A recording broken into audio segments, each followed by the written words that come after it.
اقروا عليه الفاتحة. هتقولي طب ما احنا قرناها قبل كده. لا، اقروها تاني عشان الزمالك مات. والله العظيم الزمالك مات خلاص وشبع موت. واللي يقول لي يمرض ولا يموت، اقول له اسكت اسكت، بطل دوشه، انت ما فهمش حاجه. يبقى لما يكون عندك لاعب زي محمد السيد كده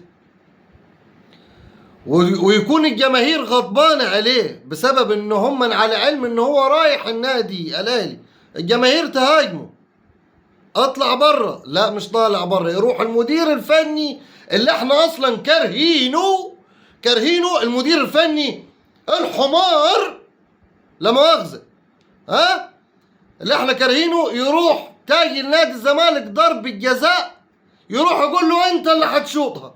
يبقى انت كده ما حدش بيعمل لك حساب. واخد لبالك؟ والله ما حد بيعمل لك حساب. احنا كجماهير نادي الزمالك ولا اداره تعمل لنا حساب، ولا مدير فني يعمل لنا حساب، ولا لاعب يعمل لنا حساب، وكله بالبراهين. شاطها، ضيعها، سقف له بره المدير الفني، وكانه بيقول للجمهور اخبط دماغك في الحيط يا التهوى. معلش انا بتكلم لك باللغه العاميه، معلش اخبط دماغك يا التهوى عشان ما حدش بيعمل لكم حساب. يروح بعد ما يخلص الماتش شيكو بنزا اللي هو اصلا ملعوب فيه، انا اسف، معلش كل واحد ياخد حقه، معلش، ان اللاعب ده ملعوب فيه، ما عرفش ازاي ملعوب فيه، يتصور باللباس ويتصور مش عارف ايه، مش عارف. انا يعني انا شامم ريحه حاجه وحشه في الموضوع ده.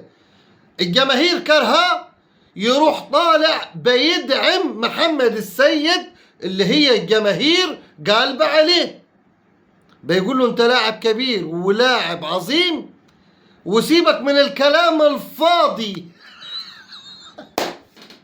يا ابن الكلب، واقسم بالله قال له كده، سيبك من الكلام الفارغ، مش عارف ولا من الاشخاص الفارغه، هذه الصوره عندك، سيبك من الاشخاص الفارغين اللي هم مين؟ اللي هم جمهور نادي الزمالك يا بيه.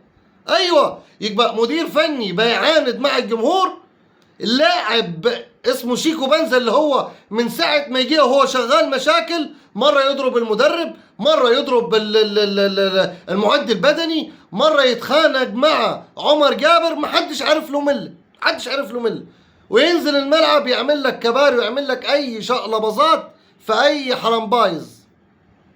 واخد لبالك؟ يبقى ادارة مش محترمة الجمهور، جهاز فني بالكامل مش محترم الجمهور، لعيبه مش محترمه الجمهور، يبقى انت كده محدش عامل لك حساب.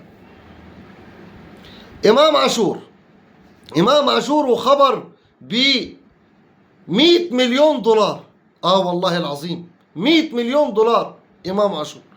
امام عاشور الحمد لله عمل التحاليل بتاعت انزيمات الكبد امبارح، والحمد لله الحمد لله الحمد لله نزلت بطريقة هايلة جدا جدا جدا، وبقي إنسان عادي. يا جماعة محدش يشمت في المرض، بل أهلي بالزمالك، سيبك من الكلام الفاضي ده. نزلت الأنزيمات الحمد لله بقت 50، اللي هو الإنسان الطبيعي أصلا اللي هي بتكون ما بين 30 وال40، هو بقت 50، ومع العلاج برضو والتكثيف والكلام ده هتوصل للنسبة المعقولة، بس هي النسبة كانت عالية جدا جدا جدا. دلوقتي الحمد لله بيجي إنسان طبيعي، وإن شاء الله ربنا ياخد بيده ونشوفه في الملاعب مرة تانية ويرجع يكسر الدنيا مع النادي الأهلي. المرض وحش يا جماعة، محدش يشمت فيه، أقسم بالله وحش جدا جدا جدا. اركن انتمائك على جنب، واركن مش عارف ايه على أي جنب، المرض محدش يعني يشمت فيه. وألف مليون سلامة على إمام عاشور، وإن شاء الله يرجع يكسر الدنيا من تاني. دمتم سالمين، السلام عليكم.